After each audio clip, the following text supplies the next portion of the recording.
Hi guys, welcome back to our channel. இன்றைக்கி நாம் girls எஃப்எம்மில் பார்க்க போகிற டாபிக் என்னென்னா, ஒரு பெண்ணுக்கு குழந்தை இல்லை அப்படின்னா அந்த சமுதாயம் அந்த பெண்ணை எப்படி பார்க்கும், அதை பற்றி தான் நாம் இன்றைக்கி பார்க்க போகிறோம்.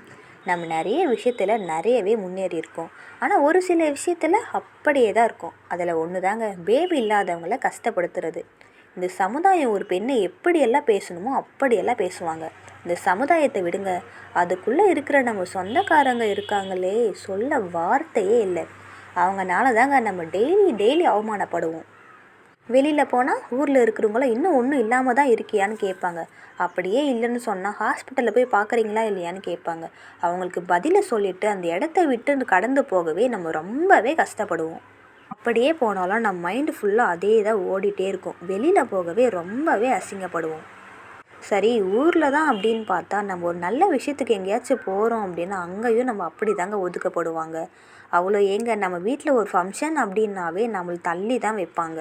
நம்மளை இந்த சமுதாயம் ஒரு குழந்தை இல்லைன்றது ஒரு காரணத்துக்காக ஒரு பெண்ணை எப்படியெல்லாம் பேசி சாகடிக்கணுமோ கஷ்டப்படுத்தணுமோ அதெல்லாம் கரெக்டாக காலங்காலமாக பண்ணிட்டு தான் இருக்காங்க. இந்த இடத்துல ஒரு பெண்ணோட மனநிலை எப்படி இருக்குன்ட்டு அவங்களுக்கு மட்டும்தாங்க தெரியும். நம்ம 1000 பேர் 1000 பேசலாம்னா அந்த வலியை அனுபவிக்கிறதுக்கு மட்டும்தான் அதோட ஃபீல் எப்படி இருக்குன்ட்டு கண்டிப்பாக தெரியும். ஃபஸ்ட்டு ஹஸ்பண்ட் அண்ட் ஒய்ஃப்குள்ளே ஒரு நல்ல அண்டர்ஸ்டாண்டிங் இல்லாமல் இருக்கலாம், இல்லை ஃபேமிலியில் பர்சனலாக ஏதாச்சும் ப்ராப்ளம் இருக்கலாம், இல்லை இவங்களுக்கு குழந்தை பெற்றுக்கிற ஐடியாவே இல்லாமல் இருக்கலாம். ஒரு குழந்தை பெற்றுக்கிறதும் பெற்றுக்காததும் ஒரு அவங்க ஹஸ்பண்ட் அண்ட் ஒய்ஃபோட உரிமை தாங்க. ஒரு குழந்தை இல்லை அப்படின்றது இது ஏன் அவ்வளோ பேர் குறையாக பார்க்குதுன்னு தெரில. இந்த சமுதாயம் நாய் பூனை எல்லாம் கூட தான் குழந்தை பெற்றுக்குது, அதெல்லாம் ஒரு சாதனையா? நிறைய ஃபேமிலியில் ஒரு பெண்ணோட சூழ்நிலையை அவங்க ஹஸ்பண்ட் கூட புரிஞ்சிக்கவே மாட்டாங்க. இந்த உலகம் இருக்கே, நம்ம என்ன தான் பண்ணாலும் கண்டிப்பாக ஒரு குறைய சொல்லிகிட்டே தாங்க இருப்பாங்களே. ஃபஸ்ட்டு ஒரு ஹஸ்பண்ட் அண்ட் ஒய்ஃப்குள்ளே ஒரு நல்ல அண்டர்ஸ்டாண்டிங் இருந்தாவே இந்த குழந்தை இல்லைன்ற ஃபீல் பாதிக்கு பாதி குறைஞ்சிரும். நம்ம லைஃப்பில் இன்னும் நிறையவே இருக்குங்க அச்சீவ் பண்ண. 90% பேருக்கு தெரிஞ்சது எல்லாமே கல்யாணம் பண்ணின்னு குழந்தை பெற்றுக்கணும் மட்டும்தான் நினைக்கிறாங்க. அதை தாண்டி லைஃப்பில் நமக்குன்னு ஒரு அடையாளம் நிறையவே இருக்குது, அதை நம்ம தான் அமைச்சிக்கிறது இல்லை.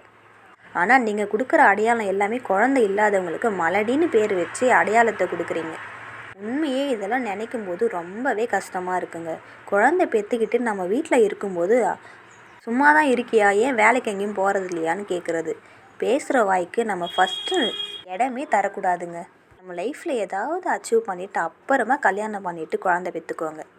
அதுவும் பெற்றுக்காதும் நம்மளோட விருப்பம்தான். நம்ம லைஃப்பில் குழந்தை பெற்றுக்கிறது அப்படின்ட்டு ஒரு பார்ட் ஆஃப் லைஃப் தாங்க. ஆனால் நிறைய பேர் அதுதான் லைஃப்னே நினச்சிட்ருக்காங்க. தயவு செஞ்சு எனக்கு குழந்தை இல்லை அப்படின்ட்டு யாரும் ஃபீல் பண்ணாதீங்க. பேசுகிற நாய் 1000 பேசிட்டு தான் இருக்கும். அதெல்லாம் நீங்கள் மனசுக்குள்ளே போட்டு குழப்பிட்டு உட்காந்துட்டு இருந்தீங்கன்னா உங்களால் எதுவுமே பண்ண முடியாது. Focus on your goal. Okay guys, உங்களுக்கு வீடியோ பிடிச்சிருந்தா லைக் பண்ணுங்கள், ஷேர் பண்ணுங்கள், சப்ஸ்கிரைப் பண்ணுங்கள்.